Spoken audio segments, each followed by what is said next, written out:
Hello friends, सुमाटाक art and education में आपका स्वागत है।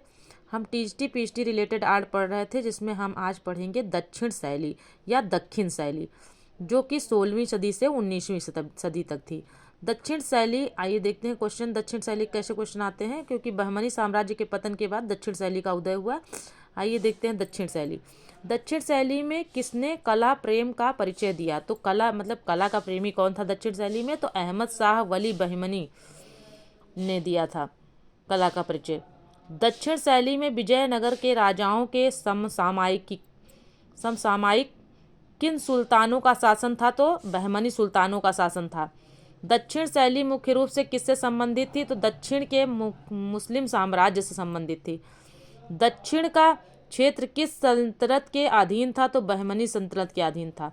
बहमनी साम्राज्य किसके द्वारा स्थापित किया गया था? अलाउद्दीन हसन बहमन शाह द्वारा 1347 ईस्वी में। कला संरचना के क्षेत्र में दक्षिण में कितनी शैलियाँ थी? तो वो 3 शैलियाँ थी, द्रविड़, बेसर और नागर शैली। नागर शैली को और किस शैली से जानते हैं? तो आर्यावर्त शैली के नाम से जानते हैं। दक्षिण शैली के प्रमुख कलाकार कौन कौन से थे? आइए देखते हैं। मीर हासिम, रहीम हैदर अली, इब्राहिम खान, मोहम्मद ताजाली और ताजाली अली शाह आदि।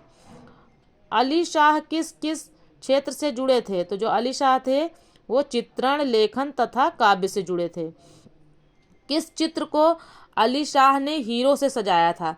तो हीरो से सजाया था निज़ाम उल मुल्क आसफ जाह द्वितीय के व्यक्ति चित्र को। किसका था? फिर से देख लेते हैं। निज़ाम उल मुल्क आसफ जाह द्वितीय के चित्र को जो है इन्होंने हीरो से सजाया था। दक्षिण शैली पर किन शैलियों का प्रभाव परिलक्षित होता है? तो ईरानी शैली, मुगल शैली तथा पाश्चात्य प्रभाव। चीनी पोर्सलिन की कलाकृतियों का बाजार कहाँ लगता था? तो वो लगता था पेटाबोली में। पाश्चात्य प्रभाव से निर्मित दक्षिण शैली के एक चित्र का नाम क्या है? तो वो था उद्यान में राजकुमार। कौन सी शैली में सोने तथा चांदी के रंगों का प्रयोग हुआ है? तो दक्षिण शैली में सोने चांदी के रंगों का प्रयोग हुआ है। किताब ए नौरस का परिचय किसने दिया? किताब ए नौरस का परिचय जो है कवि जुहरी ने दिया था। दक्षिण शैली में कितने राजवंश स्थापित थे? तो दक्षिण शैली में कौन कौन से राजवंश थे? 5 थे। बीदर, अहमदनगर, बिरार, बीजापुर, गोलकुंडा। बीदर दुर्ग यानी किला किसने बनवाया? तो अहमद शाह वली बहमनी ने बनवाया था। अहमद शाह वली के मकबरे पर कहाँ का प्रभाव है? तो ईरानी प्रभाव है, ईरान का यानी प्रभाव है। ये देखिए एक चित्र बना हुआ है दक्षिण शैली में, इसका नाम है हाथी जलधारा के पास। यह दक्षिण शैली में बना हुआ है। बीदर में किस वंश का शासन था? तो बीदर में बीदर शाही वंश का शासन था। अहमदनगर में किस वंश का शासन था? तो अहमदनगर में निजाम वंश, शाही वंश का शासन था। बिरार में किस वंश का शासन था? तो बिरार में इमाद शाही वंश का शासन था। बीजापुर में किस वंश का शासन था? तो आदिल शाही वंश का शासन था। गोलकुंडा में किस वंश का शासन था? कुतुब शाही वंश का शासन था। कितने राजवंश का चित्रकला की दृष्टि से विशेष महत्व है? तो 3 राजवंश थे, बीजापुर, गोलकुंडा तथा अहमदनगर। बीजापुर के शासक का क्या नाम था? तो इब्राहिम आदिल शाह द्वितीय नाम था। बीजापुर किसके समय में अत्यधिक उन्नति पर था? तो इब्राहिम आदिल शाह द्वितीय के समय में जो है सबसे ऊंचाई पर था, मतलब सबसे श्रेष्ठ था उस समय। आदिल शाह के राज्यकाल में कौन सा ग्रंथ चित्रित था? तो आदिल शाह के राज्य में जो है नुजूम उल उलूम पोथी में कितने चित्र थे? तो 876 चित्र थे। ये एक ग्रंथ था। और नुजूम अल उलूम पोथी में कितनी नक्शे तथा तालिकाएं थी? तो 140 नक्शे और तालिकाएं थी। 1570 ईस्वी में नुजूम अल उलूम का चित्र कहाँ चित्रित हुआ? तो बीजापुर में चित्रित हुआ। बीजापुर में कौन सी चित्रावली अंकित की गई है? तो रागमाला नाम की चित्रावली अंकित की गई है। आदिल शाह के समय में बीजापुर में कौन कौन सी इमारतें बनी? तो आदिल शाह के समय में गोल गुंबद, आसार महल, इब्राहिम रोज़ा, महता महल, जामा मस्जिद आदि मस्जिदें बनी, आदि इमारतें बनाई गई। मतलब आसार महल को सजाने के लिए कहाँ के चित्रकार बुलाए गए थे? तो आसार महल जो था उसको सजाने के लिए इटालियन चित्रकार बुलाए गए थे, यानी इटालियन के चित्रकार बुलाए गए थे। इसकी कला पर किसका प्रभाव पड़ा? तो इटली का प्रभाव पड़ा था इस कला पर। बीजापुर की कला में किन शैलियों का प्रभाव पड़ा? तो बीजापुर की कला में जो है राजपूत, बुंदेला तथा पश्चिमी कला का प्रभाव पड़ा था। ईरानी चित्रों का संग्रह करने वाले शासक का नाम क्या था? तो ईरानी चित्रों का जिसने संग्रह किया था उसका नाम था इब्राहिम आदिल शाह द्वितीय। बीजापुर के दरबार में कौन सा मुगल चित्रकार रहता था? तो फारूक बेग जो है बीजापुर के दरबार में रहता था। बीजापुर से 150 मील दूर 1583 ईस्वी में कलाकृतियों की दुकान किसने स्थापित की थी? तो जेम्स स्टोरी ने की थी। बीजापुर की स्थापना किसने की थी? बीजापुर की स्थापना 1490 ईस्वी में यूसुफ आदिल शाह ने की थी। इब्राहिम आदिल शाह द्वितीय को किस उपाधि से विभूषित किया गया था? तो इब्राहिम आदिल शाह द्वितीय को जगत गुरु की उपाधि, यानी इनको जगत गुरु भी कहा जाता है। इब्राहिम आदिल शाह द्वितीय के प्रसिद्ध ग्रंथ का क्या नाम था? क्या नाम है? तो उसका नाम था नवरस, किताब-ए-नौरस। किताब-ए-नौरस का परिचय किस कवि ने दिया? तो कवि जुहरी ने दिया था। इब्राहिम आदिल शाह संगीत जगत में किस गायकी के लिए विशेषज्ञ थे? किस गायकी के विशेषज्ञ थे? तो ध्रुपद गायकी के।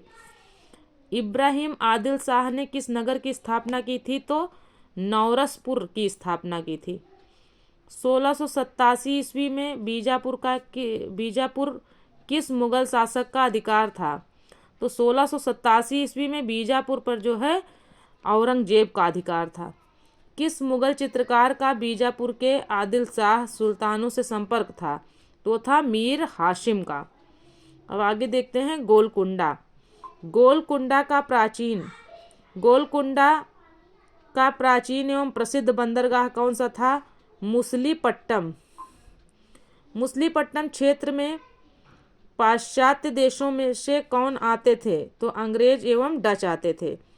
मुसलीपट्टनम नगर के किनारे अंग्रेजों द्वारा स्थापित की जाने वाली कार्यशाला के अध्यक्ष कौन थे?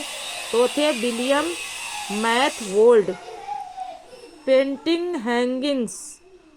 पेंटिंग्स हैंगिंग्स किस क्षेत्र से मिलती है? मुसलीपट्टनम में। विजयनगर की पराजय से सर्वाधिक लाभ किसको हुआ? तो गोलकुंडा को हुआ। गोलकुंडा में कौन सी पोथी चित्रित की गई थी? दीवान-ए-हाफिज। गोलकुंडा पर घेरा किस मुगल शासक ने डाला? तो वो डाला था औरंगजेब ने 1687 ईस्वी में। गोलकुंडा में कौन सी चित्रकला विशेष प्रसिद्ध है? तो पट चित्रकला। गोलकुंडा में किस पक्षी का चित्रण अधिक है? तो वो मयूर पक्षी का, यानी मोर का।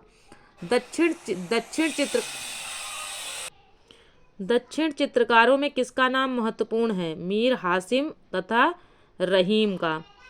नारी और मैना का चित्र कहाँ है? गोलकुंडा में है।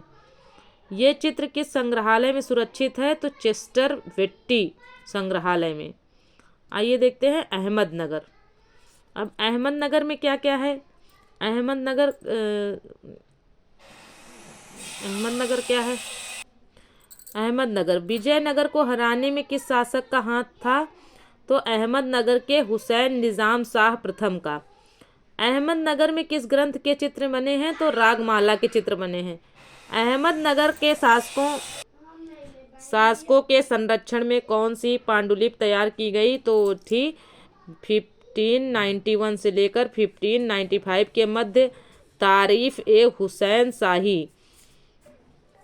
इसके चित्र किस शैली के हैं? तो फारसी शैली के हैं। तारीफ ए हुसैन शाही तथा नुजुम अल उलूम किसके संरक्षण में चित्रित की गई? तो चित्रित की गई थी हुसैन निज़ाम शाह प्रथम के। आइए देखते हैं हैदराबाद। हैदराबाद नामक नगर किसने बसाया? तो मोहम्मद कुली ने बसाया था। हैदराबाद की सबसे सुंदर इमारत चार मीनार है। चार मीनार का निर्माण किसने कराया था? मोहम्मद कुली ने कराया था। कब कराया था? 1591 ईस्वी में कराया था। हैदराबाद में मक्का मस्जिद का निर्माण कराया था। किसने कराया था? मोहम्मद कुतुब शाह ने कराया था। हैदराबाद का कौन सा शासक चित्रकला में बहुत रुचि लेता था? तो वो था आशफ जहाँ प्रथम। निज़ाम अली खां कौन था? अच्छा एक चित्रकार। निज़ाम अली कौन था? तो एक चित्रकार था, एक अच्छा चित्रकार था। उसका दरबारी चित्रकार कौन था? तो राय वेंकटचलम। हैदराबादी कला में कौन से चित्र बहुत कम प्राप्त हुए हैं? तो आखेट के चित्र बहुत कम प्राप्त हुए हैं। हैदराबादी कला में किस पर चित्रण किया गया है? तो ब्रिटिश प्रभाव से कांच पर। कांच पर चित्रण कहाँ हुआ है? तो तिरुचिरापल्ली में। हैदराबादी कला में किस पक्षी का चित्रण हुआ है? तो वो है मोर का, मयूर का यानी कि। ओके दोस्तों, आज का वीडियो यहीं तक था। आगे मिलते हैं नए वीडियो में। तब तक के लिए जय हिंद, जय भारत।